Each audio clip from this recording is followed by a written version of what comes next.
சிவாஜி கிருஷ்ணமூர்த்தியை பத்தி பேச அவெல்லாம் ஒரு கேடு கட்ட. என்கிட்ட அவன் காண்டி கிடைச்சா செருப்ப கைட்டி அடிப்பேன்.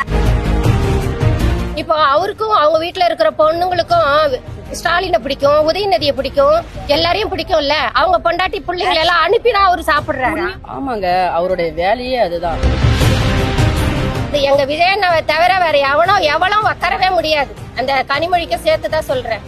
அது எல்லாத்தையும் நான் கிழிச்சிடுற பெண்கள் பாதுகாப்பு, பெண்கள் அது என்ன எப்ப டிவிக்கு வெளியே வந்துச்சோ அப்ப திமுக ஒழிஞ்சு போச்சுன்னு அர்த்தம். ஒரு மிகப்பெரிய ஒரு கட்சியா நம்ம வளர்ந்து இருக்கிறோம் அப்படின்னா தாவேக்காவுடைய 3ஆம் ஆண்டு செலிப்ரேஷன் எப்படி என்னோட லெவல்ல இருந்துச்சு, வேற லெவல்ல இருந்துச்சு. எங்க தளபதி இந்த மாதிரி பேசுவாருன்னு நாங்க எதிர்பார்க்கவே இல்லை. அரங்கமே அதிர்ற அளவுக்கு இருந்துச்சு.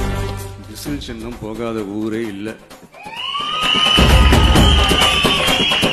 விசில் சின்னம் எங்கெல்லாம் இருக்குதோ அங்கெல்லாம் டிவிக்கே இருக்குதுன்னு அர்த்தம். என்னுடைய அம்மா, அக்கா, தங்கைகள், அண்ணன், தம்பிகள் டிவிக்கு ஓட்டு போடுறத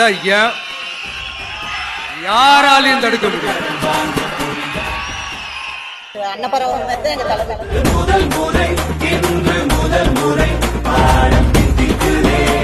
நாங்க 75 ஆண்டுகால கட்சி, உங்கள்ட்ட என்ன இருக்குன்னு கேக்குறாரு.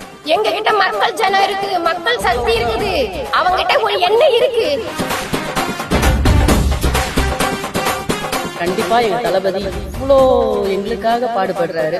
அவரை கண்டிப்பா நாங்க முதலமைச்சரா உட்கார வைக்கிறது மட்டும்தான் எங்களுக்கு ஒரே ஒரு பொருட்டு. அது மட்டும்தான்.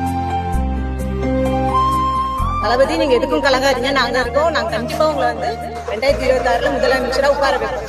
அது நாங்க உறுதியா செய்யறோம்.